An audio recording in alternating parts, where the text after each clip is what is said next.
No authorized commercial vehicles, HOA Regulation 7, Section 12, Paragraph B. That's what she said. To a school bus driver, during a mandatory evacuation, 43 kids with backpacks on, engines running, trying to get out of a storm, blocked at the gate by a woman with a clipboard and a golf cart, diesel smoke curling into a sky the color of a bad bruise. She didn't flinch, didn't look at the kids, just tapped her clipboard and waited for the driver to back down. Not a police order, not a judge. A homeowners association rule. My daughter was one of those 43 kids. I was standing 20 yards away. I didn't yell. I'd spent 18 months preparing for this moment. Have you met your Marlene yet? Drop her below. She deserves to be named. Let me back up about 18 months, because this story starts the way most disasters do. Quietly, with paperwork. My name is Dex Calloway. I'm a retired Army Corps of Engineers contractor, 54 years old, and I moved my family to Pelican Cove Estates in coastal Georgia because my wife, Renata, grew up 40 miles from there and wanted her mother close after the stroke. We're not fancy people. We have a 2-story house with a wraparound porch, a dog named Sergeant who sheds enough hair to build a second dog, and a daughter, Lily, who was 9 years old and in 3rd grade at Coastal Pines Elementary, right at the edge of our development. Pelican Cove is one of those planned communities that looks like a Thomas Kinkade painting from the outside and feels like a Soviet-era apartment block from the inside. If the commissars wore visors and drove golf carts. Every blade of grass is regulated, every fence color pre-approved. Every mailbox must be regulation-compliant Brunswick pewter, not, God forbid, midnight charcoal. The HOA board met on the 2nd Tuesday of every month in the clubhouse, which smelled perpetually of carpet cleaner and quiet resentment. And at the center of it all sat Marlene Duckett. Marlene was 61, a retired regional sales manager for a medical supply company, and she had been the HOA president for 6 consecutive years, which, if you've spent any time in HOA culture, is the governance equivalent of being a mid-level warlord. She wore her authority the way some people wear cologne, heavily, and apparently unaware that everyone around her was suffering for it. The first time she crossed me, I told myself it was nothing. She sent a formal violation notice, printed on HOA letterhead, mind you, because I had placed 2 orange traffic cones at the foot of my driveway while I was resurfacing it.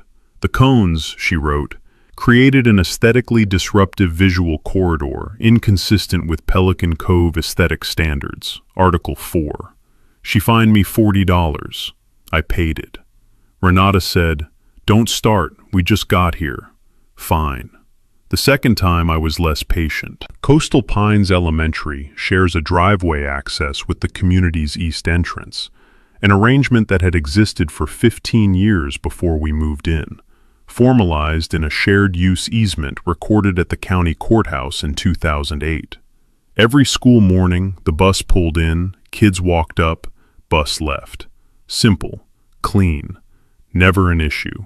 Until Marlene decided the easement was being abused. She had the HOA attorney, a nervous little man named Greer, who looked like he'd been folded into his suit, send the school district a letter claiming the easement was limited to 7 passenger vehicles or fewer, and that commercial transport vehicles, including school buses, constituted a violation.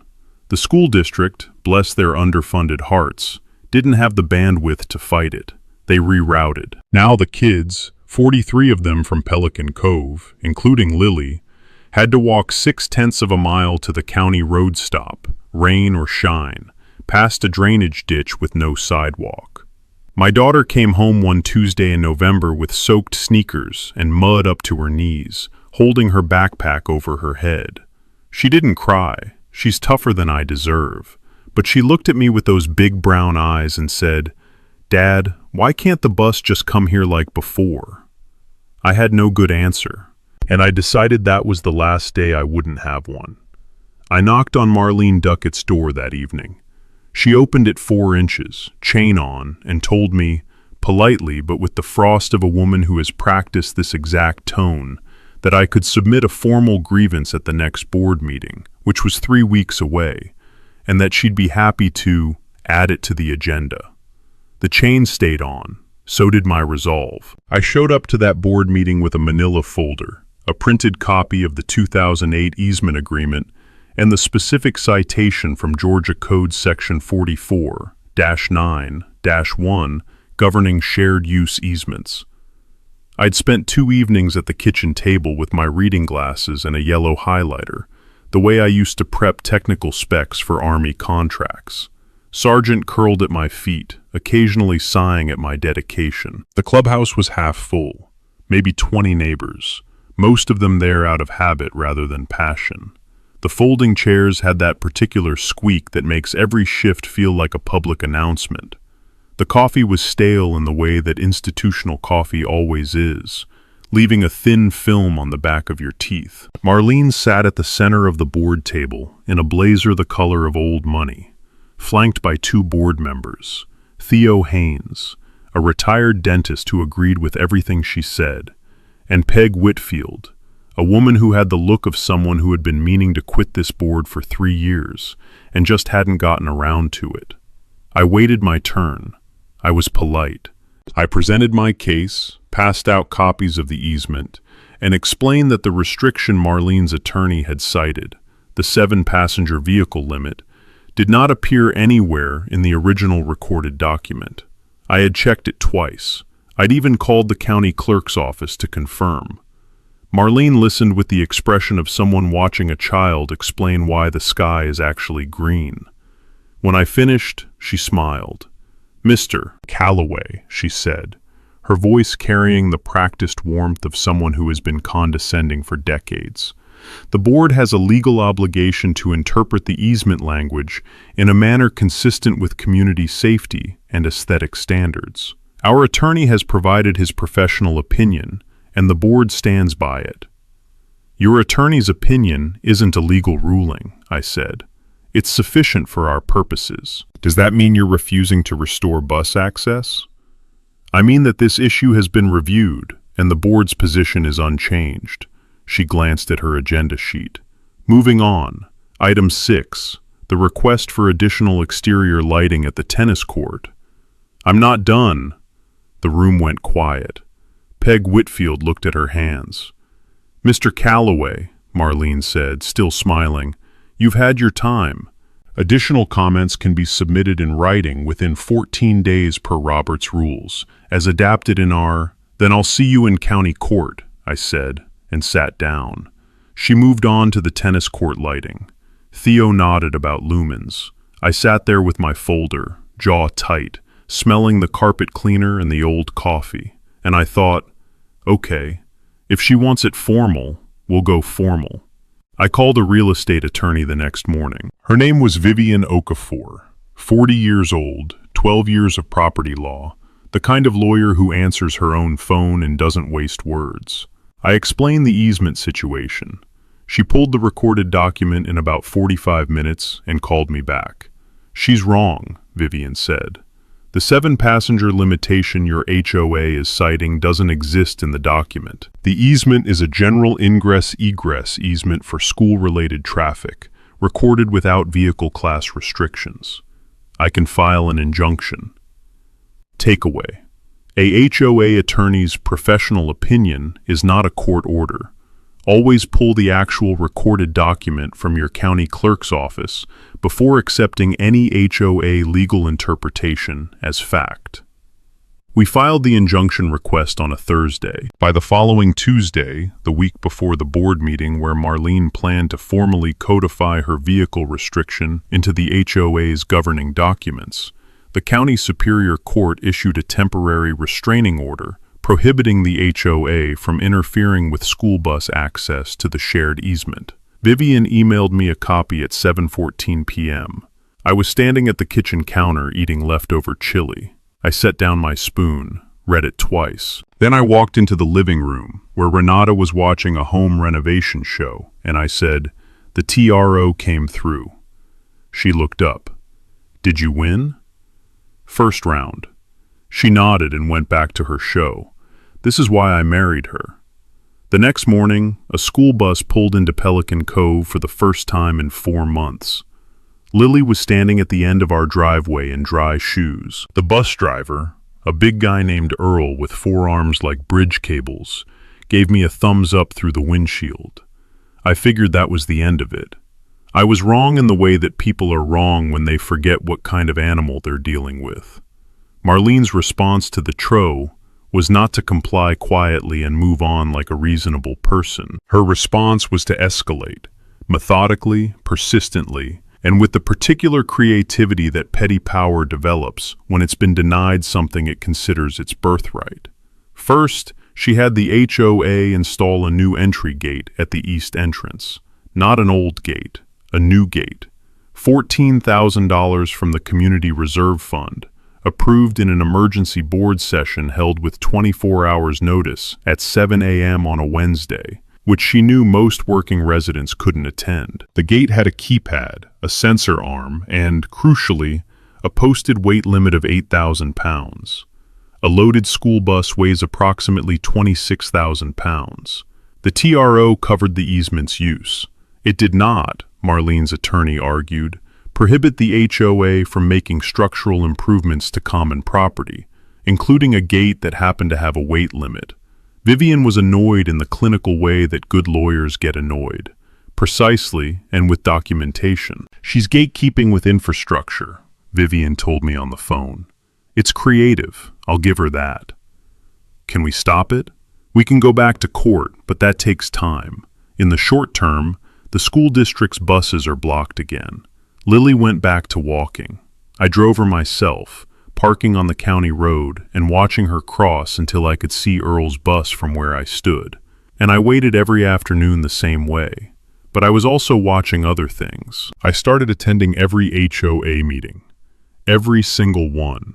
I sat in the front row with a legal pad, took handwritten notes, date, time, speaker, exact wording, and submitted public records requests for every board communication and expenditure going back 36 months.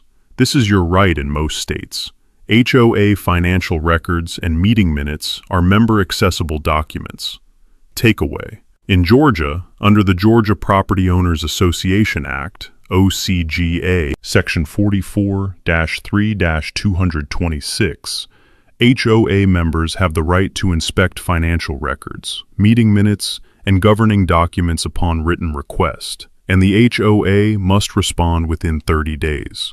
What I found in those records was interesting. The $14,000 gate had been approved from the Community Reserve Fund, but there were 2 problems. First, the reserve fund had a minimum balance requirement written into the HOA's own bylaws, $50,000. And after the gate expenditure, the balance was $47,200. They had violated their own rules. Second, the vendor who installed the gate was Duckett & Sons Exterior Solutions, a company registered in Chatham County. Marlene's nephew ran it. I printed this on paper and put it in a folder. I labeled the folder for later. I was learning to be patient. Meanwhile, Marlene had a new project. She began organizing what she called community safety walks, informal groups of residents who, she said, were monitoring for code compliance and security concerns. In practice, it was 3 people with clipboards who walked the neighborhood, documenting violations. Houses with decorations Marlene didn't like, cars parked outside painted lines, any sign of anything not in the manual. My house received 4 notices in 6 weeks. One for a wind chime Renata had hung on the porch. Non-compliant decorative accessory per Article 9. One for a small vegetable planter box Lily had built for a school project. Unapproved structure, rear yard setback violation. One for Sergeant's dog bowl left on the front step.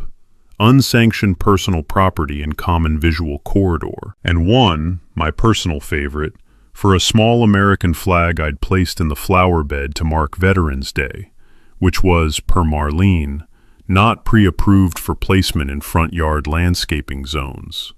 An American flag, on Veterans Day. I am a veteran. I didn't rage. I took a breath. I smelled the salt air coming in from the coast. We were in October now, the Georgia coast carrying that thick marine smell, the kind that coats the back of your throat. And I thought about patience. I appealed each violation formally, in writing, citing specific Georgia HOA law and relevant case precedent Vivian had provided me.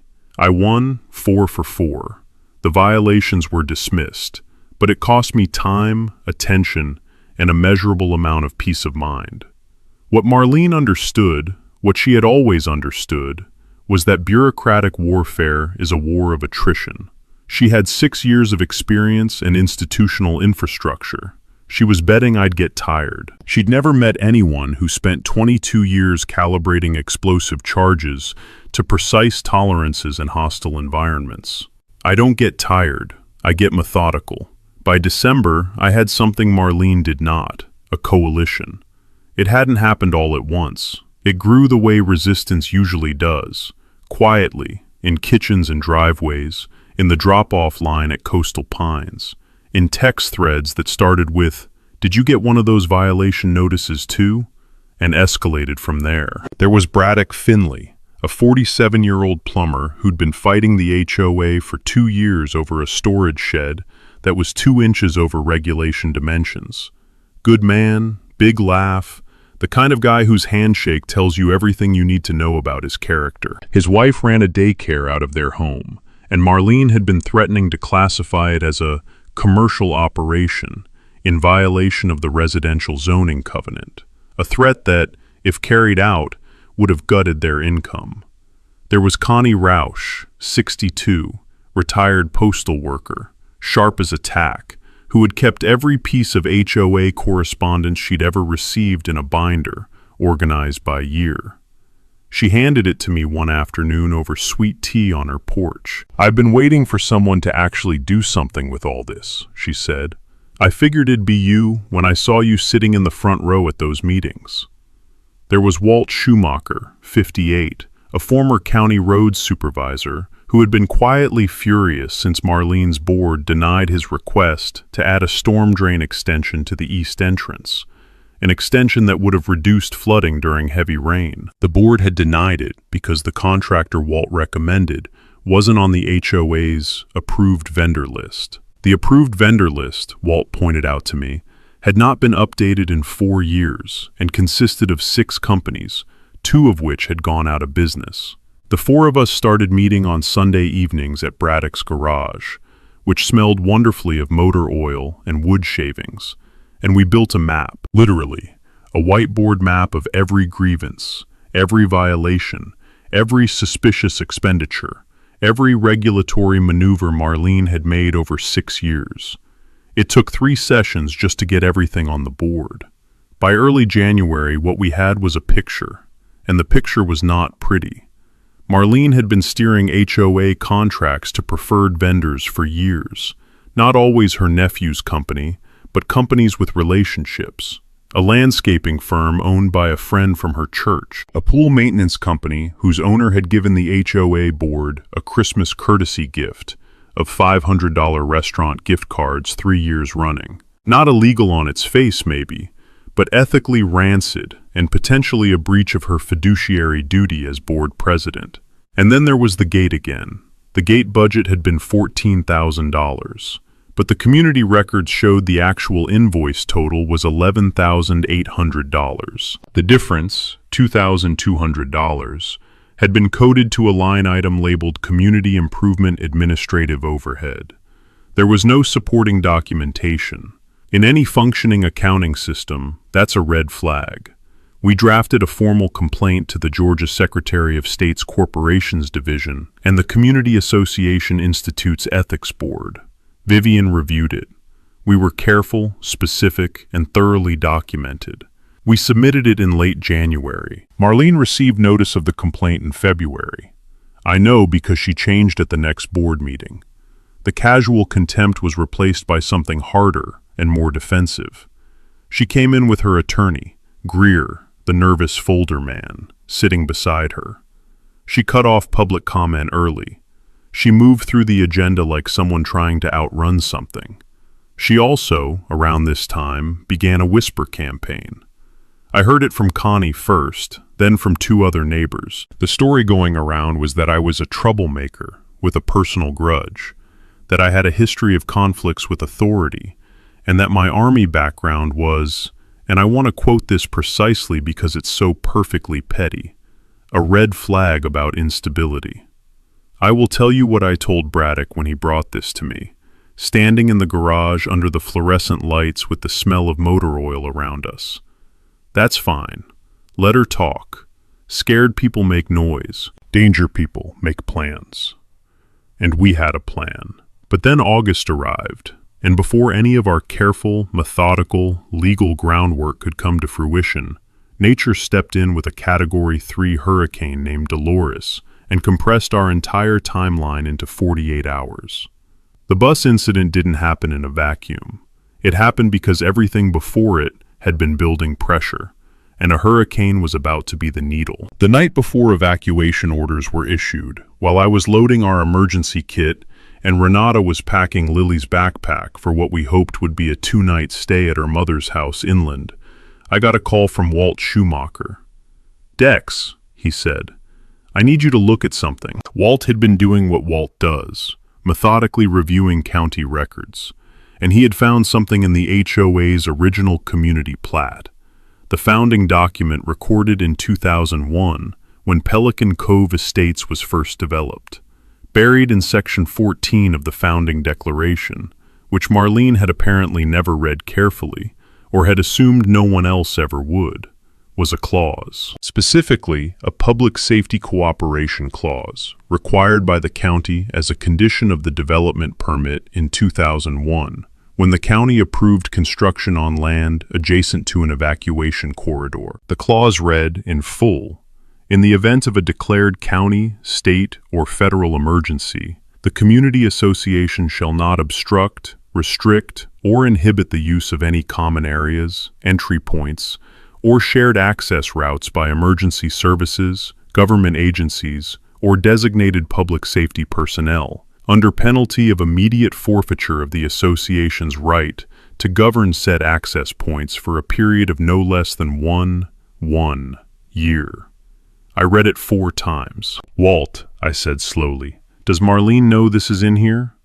"She's been president for 6 years," he said. "She reviewed the governing documents. She had to have seen it. And she put up a gate on an emergency evacuation corridor anyway." Silence. "She put up a gate on an emergency evacuation corridor anyway," Walt confirmed. And here was the thing. Hurricane Dolores was now 14 hours out. Governor's office had issued a mandatory evacuation for our county at 6 a.m., which meant by the time the sun came up, we were in a declared state of emergency. Which meant Marlene's gate, her $14,000 bylaw violating, conflict of interest gate, was now in direct violation of the community's own founding declaration. And the penalty wasn't a fine. The penalty was forfeiture of her authority to control that entrance. Takeaway. HOA founding declarations recorded with county governments are legally binding contracts, and any clause inserted at the government's request, like a public safety cooperation clause, typically has the force of a covenant running with the land, meaning it survives board decisions, bylaw changes, and presidential reigns. I called Vivian. It was 11 p.m. She answered. I read her the clause. There was a pause on her end, the kind of pause that lawyers take when they are processing something that is exactly as good as it sounds.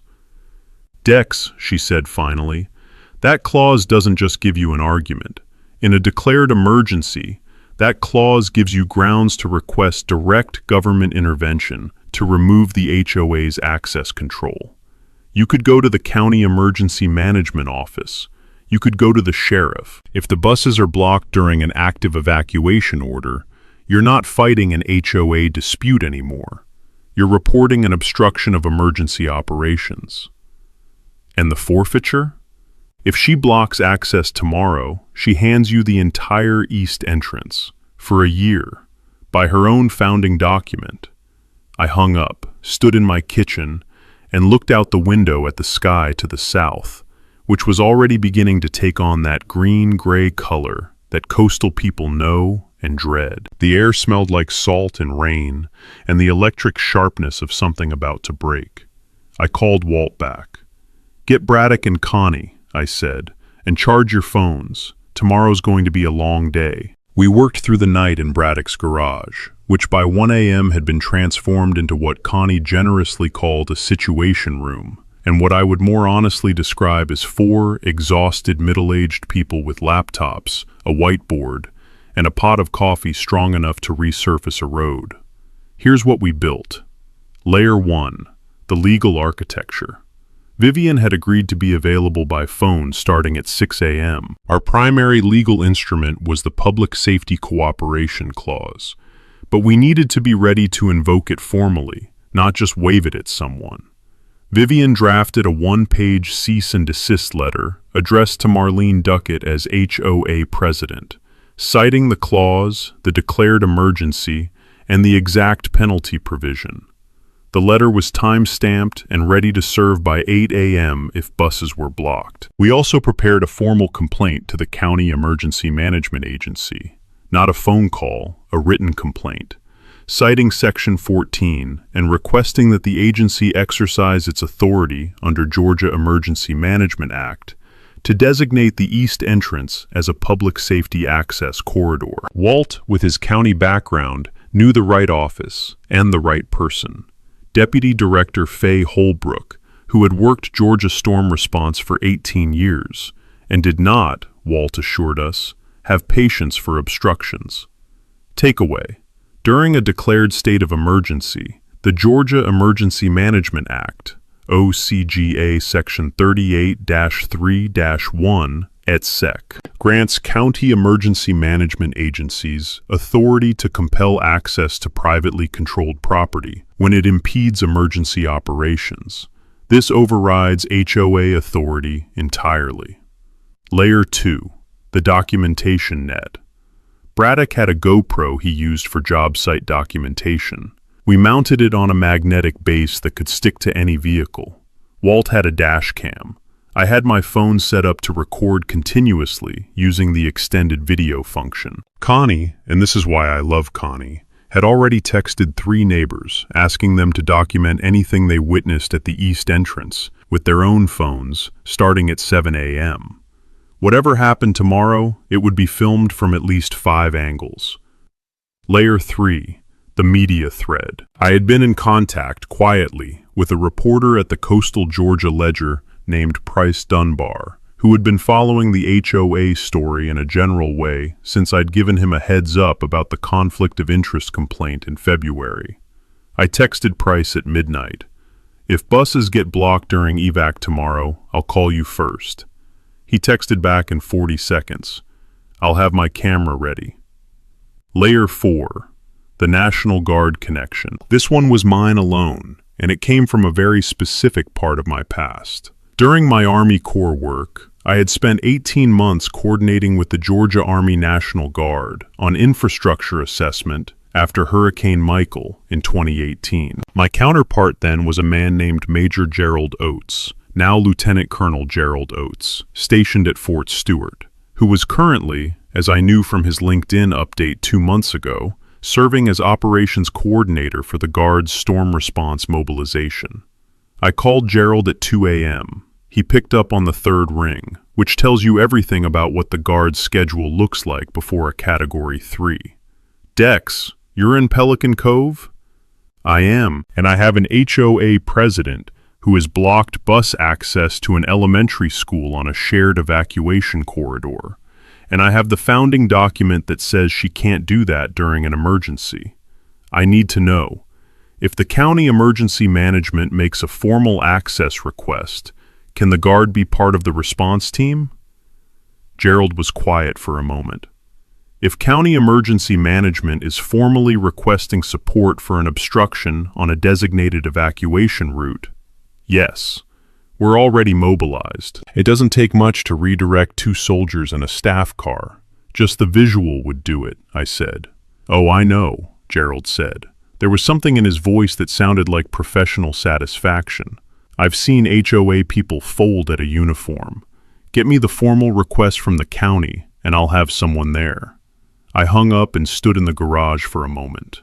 Outside, the first wind gusts from Dolores's outer bands were starting to move through the neighborhood. The pine trees at the end of Braddock's driveway were beginning to sway, that slow, ominous sweep, like the landscape clearing its throat before it shouts. "You think she'll actually block the buses?" Braddock asked. I thought about Marlene's chain on the door, her laminated badge, the way she'd smiled at my folder full of facts and said, "Moving on." "Yeah," I said, "I do." "Then we're ready." Connie poured the last of the coffee. It tasted like burnt ambition, and I meant that as a compliment.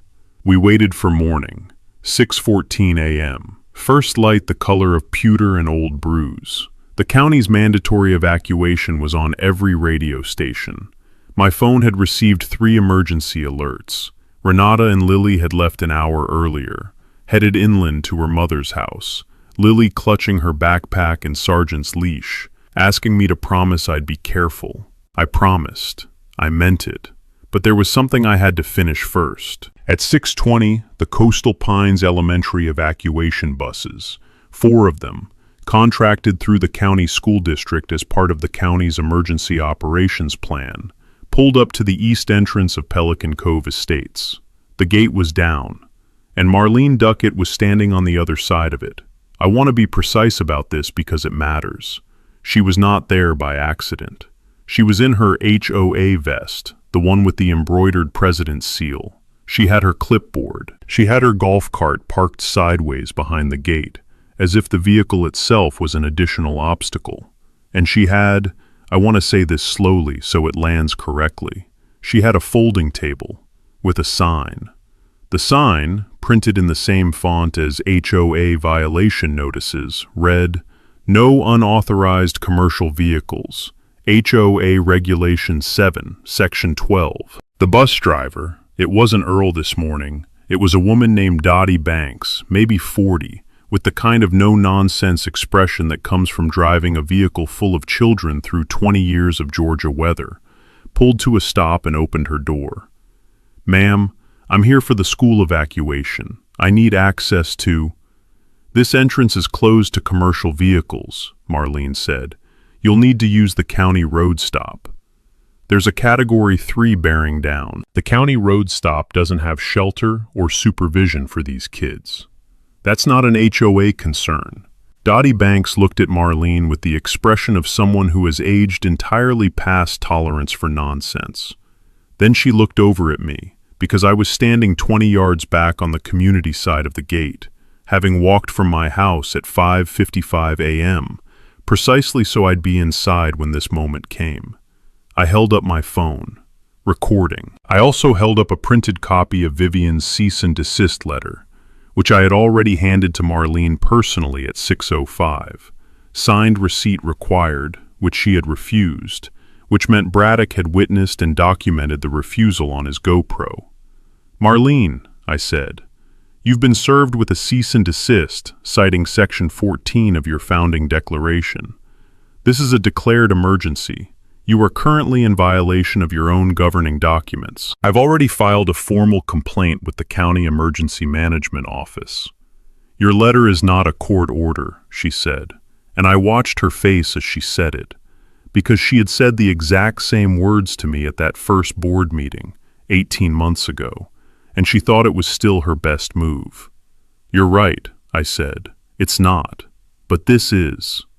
I had already called Faye Holbrook at County Emergency Management at 6 a.m., the second the evacuation order was confirmed. Faye had made 2 phone calls. The first was to the County Sheriff's Department, requesting a deputy be dispatched to the east entrance of Pelican Cove for an access obstruction during active evacuation. The second was to Lieutenant Colonel Gerald Oates. At 6:28 a.m., a sheriff's cruiser pulled up behind the buses. At 6:31 a.m., a guard staff car pulled up behind the cruiser. Marlene watched them arrive. I watched Marlene. I watched the exact moment when the math completed for her, when she understood that the clipboard, the folding table, and the regulation sign were not, in fact, sufficient armor against a declared emergency, a founding document clause, a county deputy, and 2 National Guard soldiers. Her attorney Greer was not there. It was 6:31 in the morning during a hurricane evacuation. Nobody's attorney is there. The deputy, young guy, maybe 28, with the efficient economy of movement that comes from good training, walked to the gate. He did not yell. He did not draw anything. He simply said, in a calm and reasonable voice, "Ma'am, I'm going to need you to open this gate. This entrance has been designated an emergency access corridor. Any further obstruction constitutes interference with emergency operations under Georgia law, which is a criminal misdemeanor." Marlene opened her mouth, closed it, looked at her clipboard, at the folding table, at the sign, and then at the 4 school buses, the sheriff's cruiser, the guard staff car, and me, standing on the community side of her gate, watching. She opened the gate. It took her 11 seconds. The buses went through. Dottie Banks gave me a nod as her bus rolled past. Not a big gesture, just the kind of acknowledgement that passes between people who understand what just happened without needing to perform it. 43 kids got out of the storm. That was the thing. Everything else was secondary to that, and I kept reminding myself of it because what was about to happen next had nothing to do with Lily's safety or those kids' safety. It had to do with accountability, and those are different battles. After the buses cleared, Marlene gathered herself. She called Greer. She retreated to the clubhouse. She sent an emergency message to the HOA email list, which I received because I was a member, saying that the board had been subjected to a coercive government overstep, and that she was consulting legal counsel regarding appropriate responses.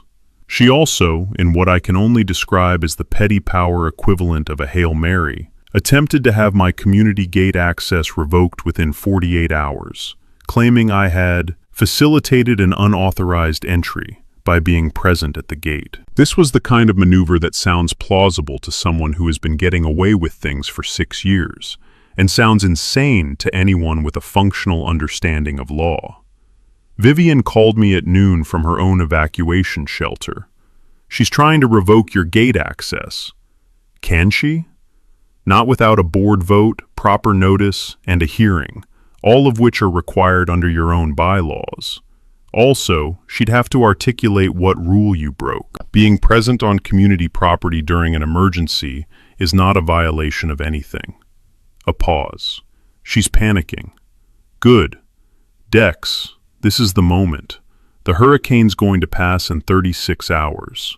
When people come back, they're going to come back to a community where the HOA president used reserve funds to install a gate that blocked a school evacuation, violated the founding declaration, and tried to obstruct a sheriff's deputy.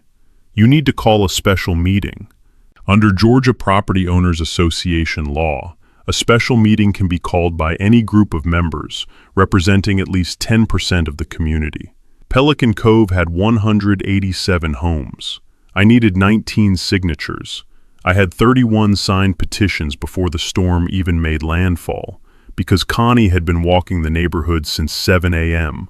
with her binder and her purpose. While Dolores moved through, we tracked it from various inland locations, watching the radar bands on phones, the wind rattling everything outside Renata's mother's guest bedroom. I was on the phone with Walt, Braddock, Connie, and Vivienne. We were building the case for the special meeting, and the case was now very, very strong. The financial irregularities, the conflict of interest with Duckett and Sons, the reserve fund minimum violation, the unapproved vendor list manipulation, the gate installation that violated Section 14, and now the active obstruction of an evacuation during a declared emergency, witnessed by a county deputy, 2 National Guard soldiers, 4 school bus drivers, and recorded on no fewer than 6 separate devices.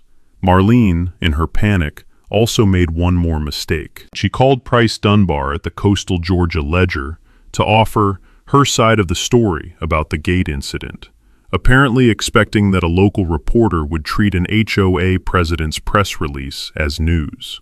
Price called me immediately after. She called me, he said, and I could hear him almost laughing.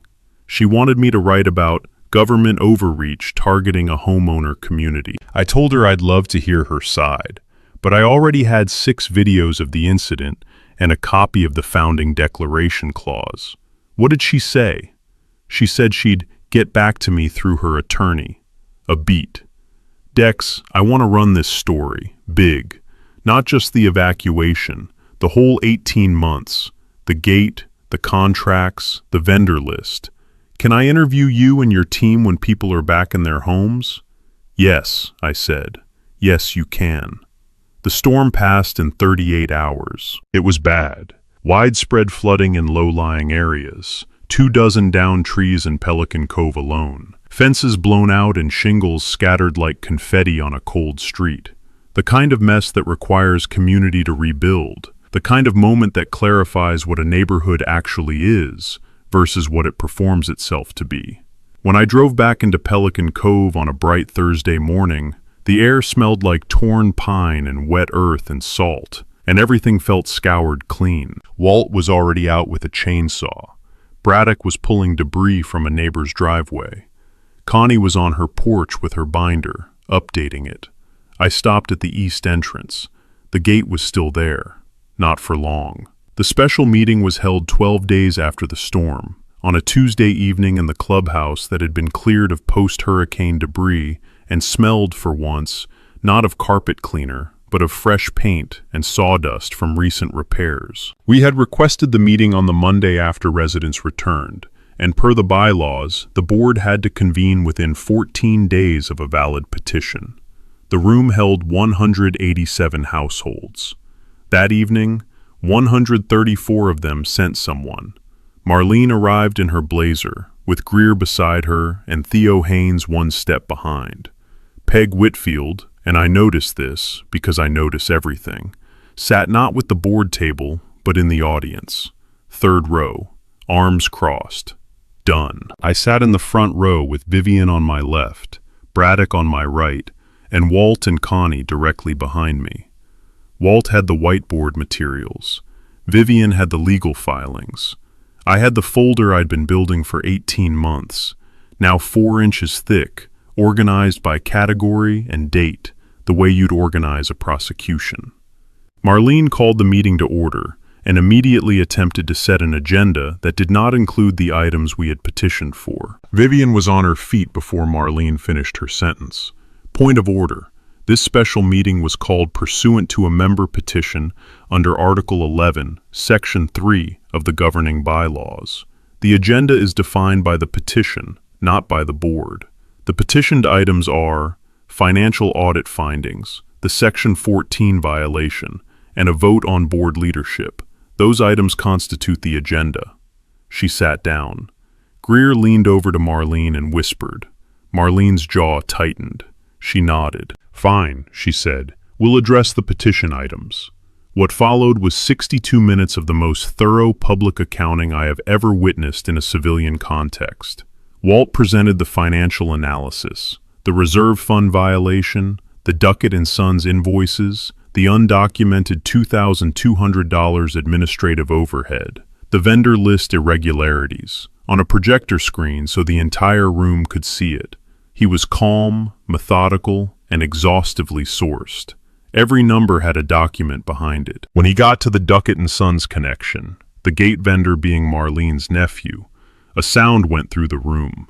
Not a shout, a low, collective exhale. The kind that means, so that's what that was. Then Vivian walked through the Section 14 clause. She put it on the screen. She read it aloud. She explained what a declared emergency triggered under the clause. She explained what Marlene had done the morning of the evacuation. The folding table, the regulation sign, the gate. And she explained, in plain words, that this constituted a breach of the founding declaration in a way that carried a specific, written penalty. The penalty, Vivian said, is forfeiture of the association's right to govern the east entrance for no less than 1 year. That is not my interpretation. That is the text of the clause recorded in 2001 with the Chatham County Probate Court. It is enforceable as a covenant running with the land. Another sound from the room, louder this time. Marlene stood up.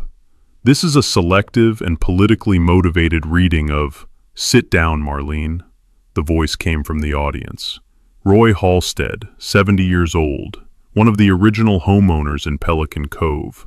A man who had never spoken a harsh word at a board meeting in 15 years. He said it the way you say something when you're finally, simply done. "Just sit down." She sat down. We called the vote.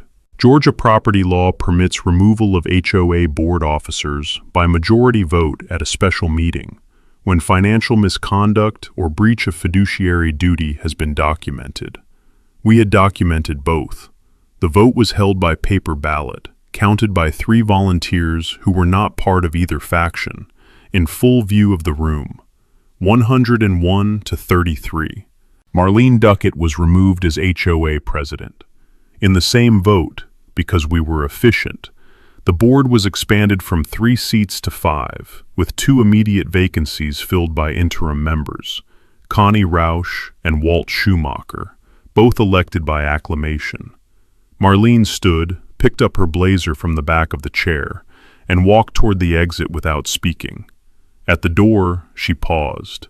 For a moment, I thought she was going to say something. She looked at the room, at 134 neighbors, and then she walked out. The door closed. For a moment, the room was very quiet, and then Braddock Finley, seated to my right, started to slow clap. Just once, twice, 3 times. And then someone in the 3rd row joined, and then the back of the room. And then it wasn't slow clapping anymore. I didn't stand up and take a bow. I just sat there in the front row with my folder on my lap and let it wash over me like clean air after a storm. 6 months later, Pelican Cove Estates looks like a different community. Not physically. The houses are the same. The pine trees are back to their full lazy sway. The sound of a school bus in the morning is once again completely unremarkable.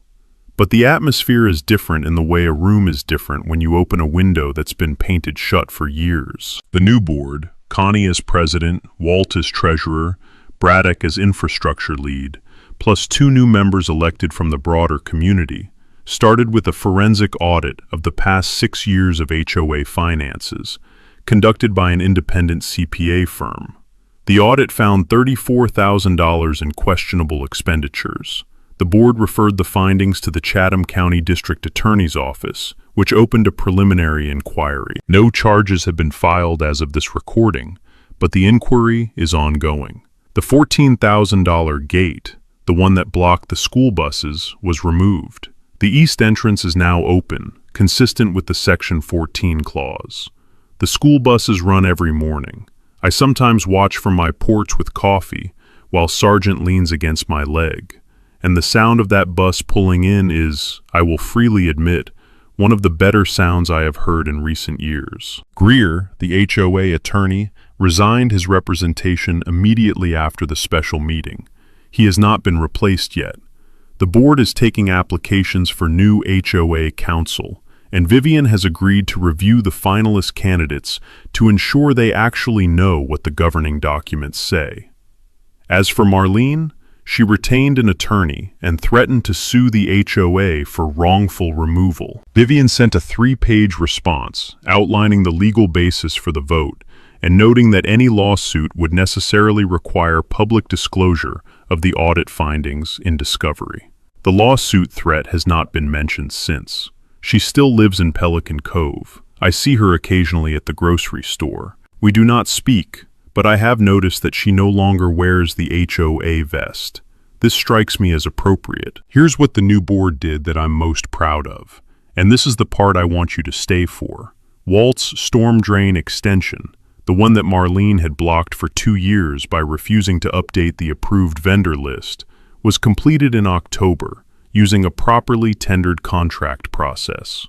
During the post-Dolores cleanup, the old drainage arrangement had flooded 4 homes in the community's lowest-lying section. With the new extension, the board engineers project a 70% reduction in flood impact for those homes in future storm events. And Connie, being Connie, proposed something at the November board meeting that passed unanimously. the Coastal Pines Community Scholarship Fund, seeded by $5,000 from HOA administrative savings in the first year of the new board's operation. Every year, the fund will award two $500 scholarships to graduating seniors from Coastal Pines Elementary's feeder middle and high school, one for academic achievement and one for community service. The first scholarship recipients will be announced at the community's inaugural Pelican Cove block party, scheduled for this coming spring. Dottie Banks, the bus driver, has already confirmed she'll be there. Lily drew a picture of the whole thing, the buses, the gate, the guard soldiers, in crayon, for a school art project on community. Her teacher gave her an A. I have it on the refrigerator, between a grocery list and a pizza magnet, which is exactly where it belongs.